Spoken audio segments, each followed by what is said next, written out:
खुद तो ज़हनी मरीज़ थे, कौम को भी ज़हनी मरीज़ बनाने की पूरी कोशिश हो रही है। रजीम चेंज का जो बयानिया था उसमें आपने अमेरिका को बिल्कुल कल बाइज़्ज़त बरी कर दी कि आपने अमेरिका से माफ़ी मांग ली। उर्दू में बताओ आवाम को, उनको पता चले कि आपने कितना बड़ा झूठ बोला है। उस बयानी की न सिर्फ मौत हुई है बल्कि उसकी नमाज जनाजा और तदफीन जो है वो ज़मान पाक में होनी चाहिए। कोई नदामत है उस झूठ की? कोई शर्मिंदगी है उस झूठ की? मुझे तो पता था झूठा बंदा कभी सच बोल ही नहीं सकता। जो सियासत इन्होंने शुरू की है उसका भी हाल देख लें।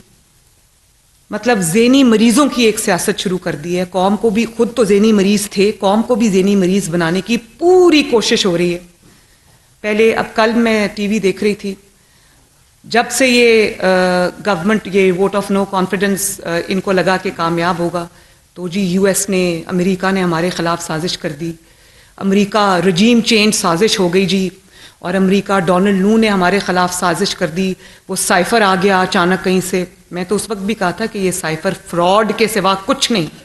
मेरी पुरानी तकरीरें, स्पीचेस, मीडिया टॉक्स उठा के देख लें। मुझे तो पता था झूठा बंदा कभी सच बोल ही नहीं सकता। तो बड़ा हमने पिछले कई माह में सुना कि हम कोई ग़ुलाम हैं, हम कोई ज़हनी ग़ुलाम हैं, ग़ुलामी नामंजूर, इम्पोर्टेड हुकूमत, साइफ़र, हकीकी आज़ादी और एब्सोल्युटली नॉट, अमर बिल मारूफ। तो आज मैं पूछ सकती हूँ कि वो हकीकी आज़ादी का क्या हुआ? वो अमर बिल मारूफ की जो कैंपेन, कुरान पाक की एक आयत की आपने एक झूठ पे बेस्ड कैंपेन चलाई, उसका क्या हुआ? गुलामी नामंजूर के नारे का क्या हुआ? और आज आप लोगों को आसान ज़बान में बताएं, कौम को, यूथ को बताएं जिनको आपने गुमराह करने की कोशिश की है, उर्दू में बताएं कि आपने झूठ बोला था, आपने धोखा दिया था लोगों को। और आप देखें कि सिर्फ ये अमेरिका वाली बात इन्होंने नहीं की, इन्होंने जो पाकिस्तान की फॉरेन पॉलिसी है, पाकिस्तान के रिलेशंस हैं मुहज़्ज़ब मुल्कों के साथ, उसको इन्होंने जेपडी में डाल दिया, उसको इन्होंने ख़तरे में डाल दिया, सिर्फ इसलिए कि आपने उस वक्त आवाम को कोई बात बतानी थी कि मेरे ख़िलाफ़ तो साजिश हो गई।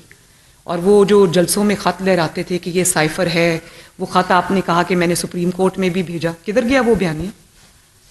उस बयानी की न सिर्फ मौत हुई है बल्कि उसकी नमाज जनाजा और तदफीन जो है वो ज़मान पाक में होनी चाहिए। वो जनाजा कौम को पढ़ लेना चाहिए उसके ऊपर। फिर आपने पहले एक बयानिया बना दिया कि हम कोई ज़हनी ग़ुलाम तो नहीं है, ये इम्पोर्टेड हुकूमत है, अमेरिका ने मेरे ख़िलाफ़ साजिश कर दी, डोनाल्ड नू ने ये कर दिया, वो कर दिया। उसके बाद आपने लॉबिंग फर्म्स, आपको पता चला कि आपने तो बहुत बड़ी गलती कर दी है, तो आपने फिर लॉबिंग फर्म्स हायर की, अमेरिकन टेलीविज़न को और इंटरनेशनल मीडिया को इंटरव्यूज़ देने शुरू किए। उसमें आपने कहा कि मुझे तो नहीं नज़र आ रहा कि कोई साजिश हुई थी मेरे ख़िलाफ़। और जो रजीम चेंज का जो बयानिया था उसमें आपने अमेरिका को बिल्कुल कल बाइज़्ज़त बरी कर दिया। तो क्या वो सारे बयानिए जो है वो वफात पा गए? लेकिन ये तो सवाल करना बनता है ना कि कौम से झूठ क्यों बोला? टाइम्स ऑफ कराची से जुड़े रहने के लिए हमारा चैनल सब्सक्राइब करें। हमारी वीडियोस को सबसे पहले देखने और बाखबर रहने के लिए बेल आइकन पर क्लिक करना ना भूलें। आप सब यूथ के रिप्रेजेंटेटिव्स यहाँ बैठे, आप अपने हलकों में लोगों को पूछें कि जिन्होंने इनकी बात पे यकीन किया था, उनको आज ये सवाल करना चाहिए कि हमें क्यों बेवकूफ़ बनाया। हमें हमारी गाड़ियों पे जो एब्सोल्युटली नॉट के और वो गुलामी नामंजूर के स्टिकर्स लगाए थे, वो क्यों लगवाए थे हमसे? आज उन स्टिकर्स का क्या करना है? उतार के रख दें या लगे रहने दें? और फिर उस झूठे बयानिए की वजह से, उस झूठे बयानिए के लिए इन्होंने लोगों को गद्दार कहा, लोगों को गैर मुल्की एजेंट कहा, लोगों को कहा कि ये इम्पोर्टेड हुकूमत है, ये बाहर से साजिश आई है, ये ऐसा हुआ है। कोई नदामत है उस झूठ की? कोई शर्मिंदगी है उस झूठ की? और अगर आप समझते थे, अगर आप अमेरिका के ख़िलाफ़ नहीं थे, तो कौम को क्यों भड़काया?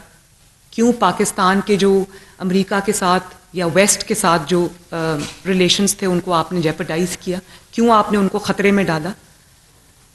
तो अब आवाम को आके बताओ ना कि आपने अमेरिका से माफ़ी मांग ली। उर्दू में बताओ आवाम को, उनको पता चले कि आपने कितना बड़ा झूठ बोला है। ये कहते थे कि अगर मैं इक़्तिदार में आया और इस्टेब्लिशमेंट ने मेरी बात ना मानी तो मैं आवाम के पास जाऊंगा, मैं उनको बताऊंगा कि इस्टेब्लिशमेंट क्या कर रही थी। तो आज जब जनरल कमर जावेद बाजवा घर चले गए तो आपको, और आज आपको पता है कि वो अपने आप को डिफेंड नहीं कर सकते। मैं उनको कोई बेल आउट नहीं दे रही यहाँ पर, लेकिन आज जब आपको पता है कि वो अमेरिका ताकतवर है, वो अपने आप को डिफेंड भी कर सकता है और वो आपको नुकसान भी आपको उस बयानिए का हो सकता है, तो आज आपने जो निशाना है उस पर आपने जनरल कमर जावेद बाजवा को रख लिया। उस वक्त आपने क्यों, आप उनसे छुप छुप के, हुकूमत जाने के बाद भी प्रेसिडेंसी में छुप छुप के उनसे मिलते रहे, तो क्या बात कर रहे थे उनसे?